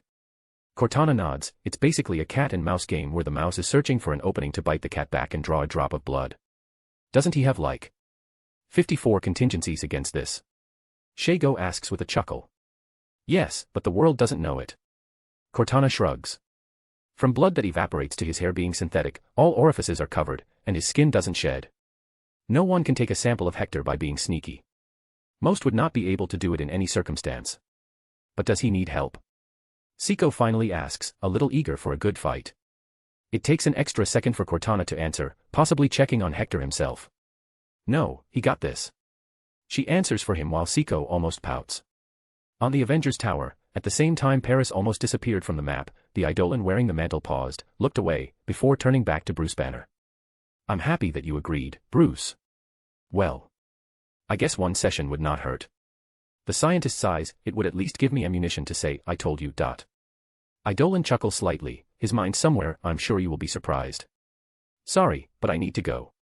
I will come back with the details. The black-clad hero doesn't wait for Bruce to acknowledge his last phrase before taking his leave. Bruce was wiping his glasses with his shirt, and when he looked up again, Eidolon was gone. Oh. I guess it's his thing. Bruce shrugs, better than the people that appear suddenly. That bomb in Paris was not Sinister's last attempt to divert Eidolon's attention. He tried multiple times to cause some collateral damage to expose the hero's weakness and to get more information about his abilities. Eidolon knows what he is doing, but he doesn't care. Hiding only his trump cards, his copies start showing the world a multitude of powers that they couldn't even imagine. A bomb appears in the middle of Shibuya, and this time didn't even have the courtesy of having a countdown. But two Eidolons appear immediately, one on each side, his hands extended. The huge bomb was miniaturized to the size of an apple, and then a spherical force field encapsulated it, becoming a harmless ball of light that was then thrown into space. Another bomb that appeared in Delhi was simply eaten by an Eidolon. His mask opened in a jagged-toothed mouth and took an impossible bite on the large bomb. It happened enough times to really annoy the hero. His annoyance passes to all his copies, and the criminals around the world are caught in the crossfire. In Mexico, people are taking pictures of a bizarre sight. An entire cartel was captured and was hanged out to dry. Yes, all the members are flat and malleable as clothes, hanging on a line. Their complexions are clean and pure while they repeat things like, I will be good from now on, with silly smiles. The clothes line extends through multiple streets, their guns and product destroyed. Someone help me. A killer who was on the run shouts, only his head and hands are free, while his whole body is fused with a wall. The graffiti of killer was painted in a nice calligraphy above him. Multiple killers in the run suffered similar fates. Others suffered a little worse fate, like the guy who was dismembered, zippers around his body parts, and his head suspended by a fishhook on his ear. This one can't even beg for help because his mouth is sealed by a zipper. The reason Eidolon decided to go for an Old Testament approach of punishment, beyond scaring the villains, is that he literally filled the jails. Law enforcement is not able to keep up with him. Some people also received other types of punishment. The ones that didn't commit violent crimes are now finding themselves with their secrets exposed like an open book. Literally. This is not the truth. A guy stammers, his skin open in pages of a book, the contents describing that he deals with child pornography. The people around him, his co-workers, are looking at him with disgust while he tries to explain himself, the pages flapping around, not caring about his feelings. His 2 hands are not enough to close them. They already called the police, but they are busy. The fact that Eidolon did it reinforces how thoroughly he is scanning the world, an extremely thin comb going through the planet. All those Eidolons combining their powers, the vision, their N. The closest to omniscience a mortal can reach. He even rescued 100 people from a private prison, who were at the mercy of their captors, underground. Victims of human trafficking and kidnapping. A villain couldn't even stay in their hideout without an Eidolon phasing through the ceiling and capturing them in the middle of planning their next move. The whole world is like that, and everyone is holding their breath while looking up. So, are our jobs at risk? Natasha Romanoff, aka Black Widow, asks with sarcasm while staring at the screens of the helicarrier showing multiple Eidolons in action. With a side glance, she steals a look at Fury. For the first time, she can't be sure what his boss is thinking. No, it's more like so many things are going through his head that his face is not able to keep up with his thoughts. Like a storm of changes, twitches, spasms, and trembling. She even decided to stop joking around in fear of him having a stroke, an aneurysm, or a heart attack, or all of them at the same time. Looking at the screens again, she is happy that she is just a little spy who will not have to deal with all the bureaucracy that Eidolon is creating. How many days, or maybe months, will be necessary to deal with this huge influx of criminals? Thud. The agents flinch when suddenly a body is dropped on the floor. There, an unconscious guy in a strange suit lies unconscious. That is Marvin Flum. She says unnecessary, everyone here would recognize him. Marvin, or how he called himself last time, Mentalo, is a former S.H.I.E.L.D. agent with psychic abilities. He ended up going rogue after being corrupted by his power. He took a liking to the easy life of a villain who can control other people's minds. His S.H.I.E.L.D. training and his powers made him very elusive, even when he is a priority target. He has been avoiding them for a year. At least he gave us a nice gift. Maria Hill comments, it's even wrapped. She then gesticulates to some agents to take the unconscious guy to a cell. That saved us time dash. Thud thud thud thud thud thud. She was interrupted when more and more unconscious people started dropping in front of them. Natasha bites her tongue to not say anything.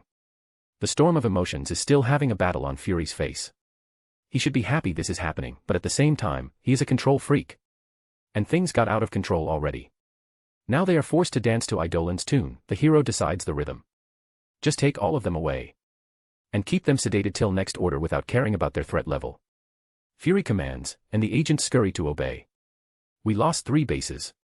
An Hydra agent informs Ophelia Sarkissian. What kind of base? She asks, the frown in her focused eyes showcasing her tension. Just some outsourced facilities, relations cut with our main operations. The Hydra agent answers in an even voice. Good.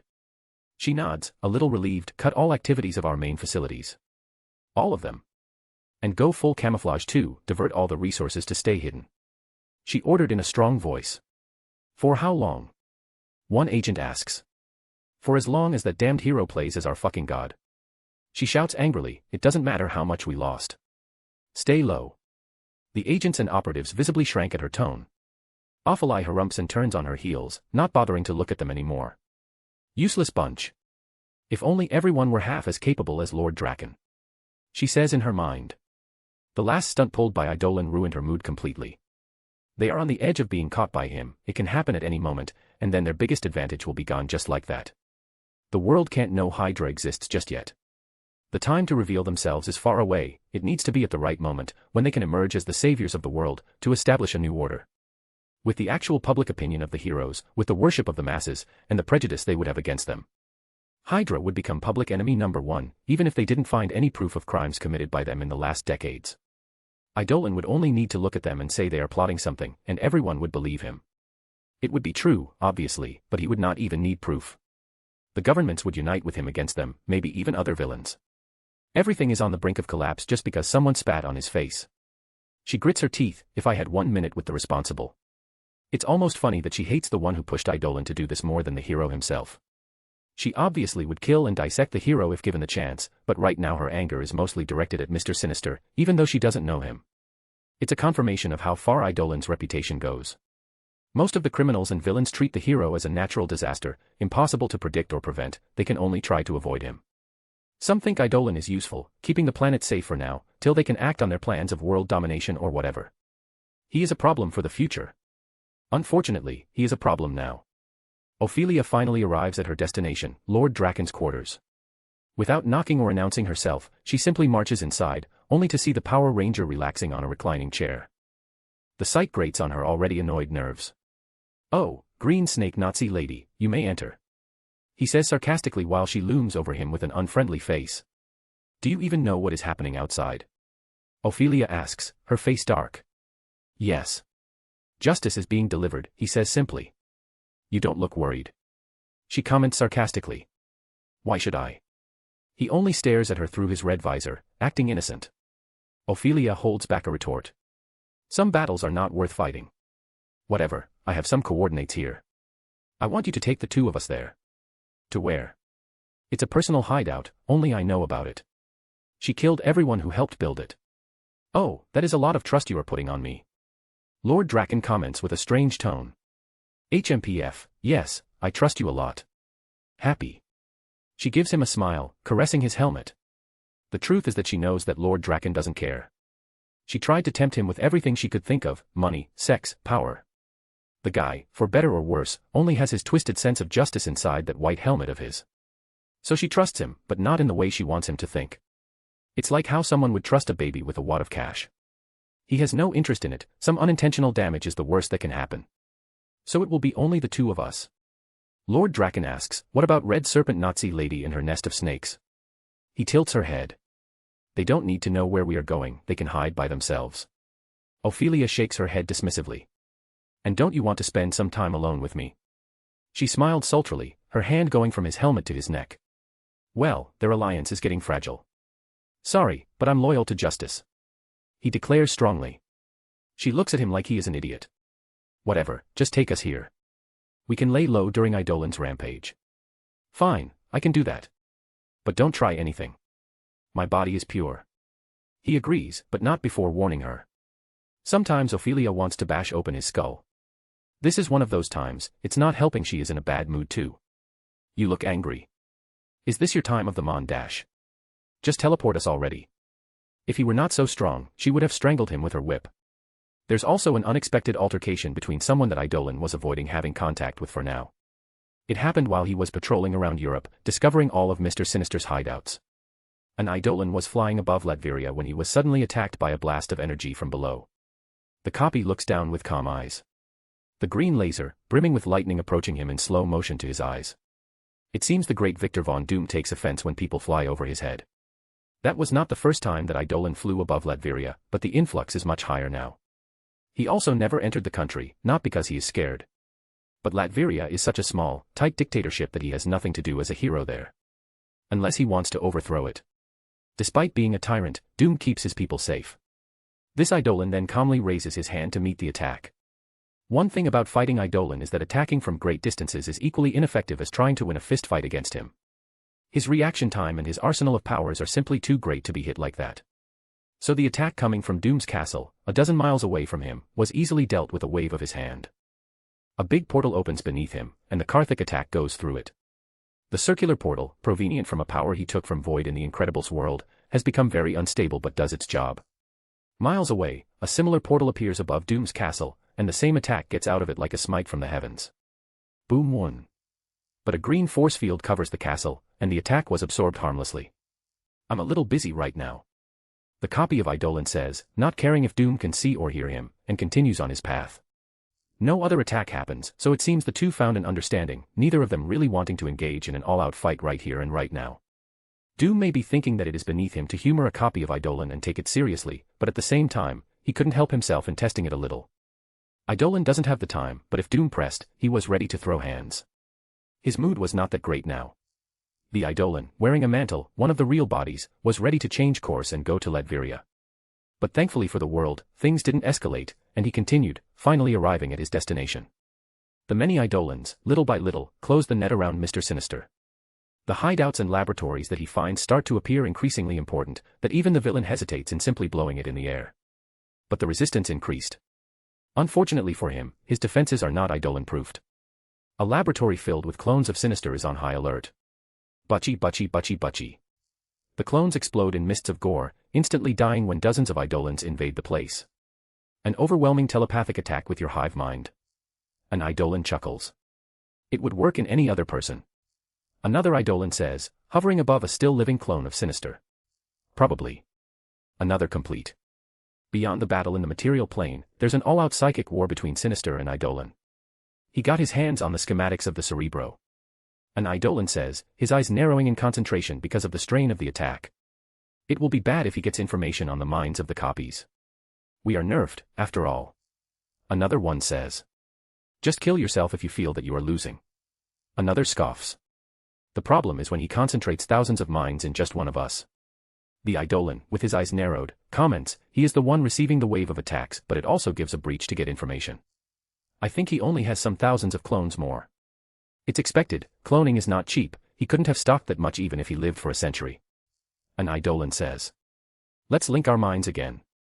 We can track their linchpin if we trade information. Let's bombard him with brain rot.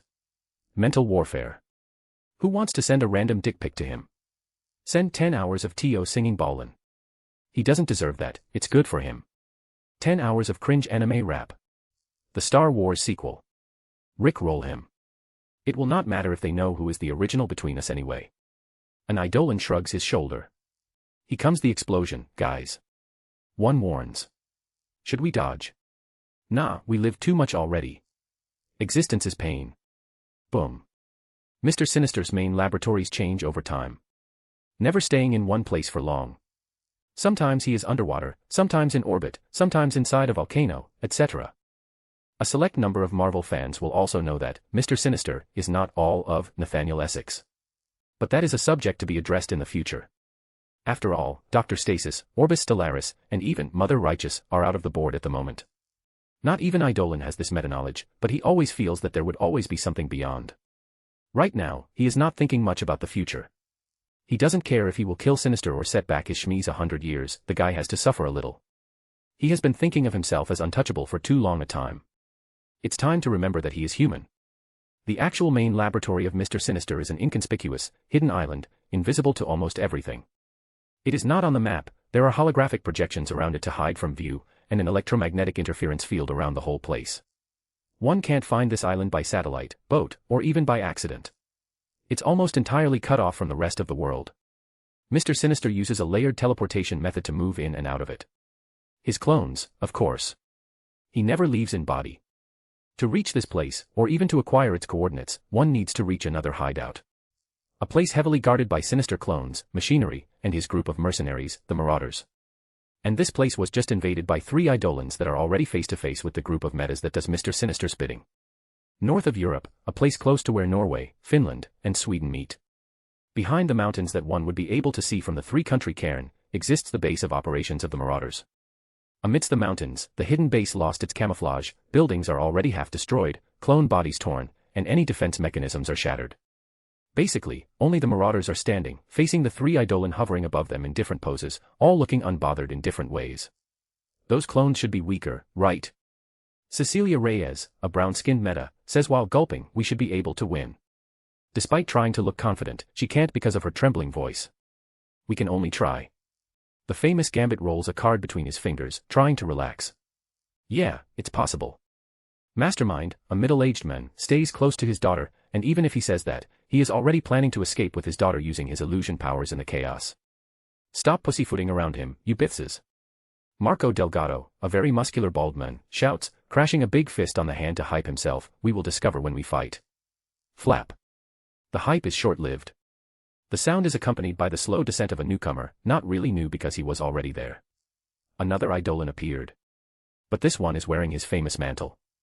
The image dark mantle that is made of solid shadows and sewn by starlight billowing on the wind almost pokes holes in the eyes of the Marauders. The main one is here. Not only that, they can immediately feel the difference in intensity, there's an extra air of pressure emanating from the real Eidolon. He looks down on them calmly, like he is just watching a group of strange people passing over him on the street. No sign of aggression, or if a fight is about to happen. His ever-changing eyes stay a little longer on Gambit, Cecilia, and Vertigo, the ones that he recognizes. All the rest. He has no clue they are not in the library of his meta-knowledge. And only Mastermind, his daughter, Riptide, and Neophyte exist on the database he got in Miles' universe. It's really not that reliable. Who are those randoms? This creates a little problem because Gambit and Neophyte are guys that can be reformed, Cecilia was part of the X-Men, and Vertigo is just a small villain. A very diverse group of low-level threats. So the rest, Suvik Senyaka, Barnacle, K2, Mellencamp, Remram, Spore, Static, Delgado. All of them are unknown to him. I will give you all one chance only. Eidolon states calmly, his voice is not loud but appears to be carried by the wind and reaches them like he is talking just in front of them. I can consider Sinister the real villains, giving you all the benefit of the doubt. You could have been manipulated, brainwashed, or just hired. Stay down, let me capture you, and I will investigate by myself how deep your crimes and intentions are. Then I will give you all a fair judgment. He says, still calm, sure of himself. How words are more to Gambit and Neophyte, but he wouldn't mind if the rest take them. Some immediately consider taking on the offer. The only things holding them tongue from speaking out is their brain that is going through all of their actions in the past to remember how bad they are. Unfortunately for the Marauders, a certain someone is not even thinking about it and has made the choice for them. Suvik Senyaka is an evil-looking and muscular man, wearing light armor and with a cloth wrapped around his head. He is an evil man molded by his power, exactly like how Eidolon once explained that can happen. His meta ability allows him to kill people by absorbing their life force through physical contact, very similar to Rogue. His advantage is that he can turn it off, but he loses to her in the fact that he can only use the life force to heal himself or extend his lifespan. No increase in strength or absorption of powers, expertise, memories, or personality. Thanks to his power and his upbringing, he thought that it was his mission in life to end people's lives, becoming a hunter and mercenary. He has a secondary meta ability that allows him to create psionic whips, which he uses to strangle his victims while draining them till they are empty shells. I can smell death on you. He shouts almost maniacally. Another application of his power, how many you killed? 10,000. 100. 1,000,000. More. He is laughing. Eidolon's eyes narrow. He can be good at closing the leak of his aura, but there's always someone who can read something from you. He is not surprised that someone can feel the bloodlust clinging to him like dried blood. But he doesn't care that much. The fact that he can only see 0.1% of his aura shows that defenses are still pretty solid. On the other hand, Suvik's words only work to make the rest of the Marauders scared. They never saw such a big reaction from this crazy man. He is always a creepy, quiet type. Eidolon killed more than 1,000,000 people. That's crazy. The image of the man hovering above them just got bigger and more intimidating. And your life force? Oh, Suvik almost appears to be having an orgasm. Never felt something like this before. It's a very gross sight, seeing the guy who walked out of a hack-and-slash horror movie trembling and moaning like that. Luckily for everyone witnessing such a sight, Suvik went straight to business. A yellow whip materializes in his hand, shining not different from Eidolon's lasso of truth, before attacking the floating hero with it. Deciding not to touch anything from an unknown power, Eidolon simply deflects the attack with an invisible force. Boom crash. A force that did not stop on the whip, hitting Suvik straight in the chest and sending the man flying away till he is burning on a wall a little far away. It happened in an instant. 1 second. Suvik is out of the battle already. Well, that is a bad choice. Time for some collective responsibility. Eidolon says, now there's some aggression in his eyes. The Marauders grit their teeth, words are useless now thanks to Suvik. Or maybe Eidolon never intended to give them a chance in the first place. Their bodies get ready for a last-ditch effort. Eidolon dismissed his copies, he feels like acting on his own this time, to keep himself sharp. Not that he thinks it will be troublesome. The first to go is the Wingard family. The father-daughter duo, Jason and Reagan, have telepathic abilities. They try to reach for Eidolon's mind, to create telepathic illusions, discreet attempts to make like they are still there so that they can sneak away. Eidolon glares at them, and the middle-aged man with his blonde daughter falls on the ground unconscious. At the same time, he felt some telepathic waves emanating from Marcus Andrew, the Remram. The black man didn't have his training in hiding the leak of his energies and aura. It seems he is connecting everyone in a telepathic call, like how Jean does with the X-Men. So Eidolon deals with him quickly and efficiently. The man falls unconscious after having his mind attacked, too. After 2 mind battles, the physically specialized Marauders decide to act. Barnacle, Spore, Mellencamp, and Marco Delgado jump him at the same time. On the side, Vertigo tries to destroy his equilibrium, but he ignores her for now. Eidolon remains still while he is approached from all sides. Mellencamp and Spore are 2 metas that have alterations on their physical appearances. The first is reptilian, and the other is covered in fur from head to toe. Eidolon disappears from his spot in a blur, reappearing behind the 2 and karate chopping their neck, making their eyes roll as they black out.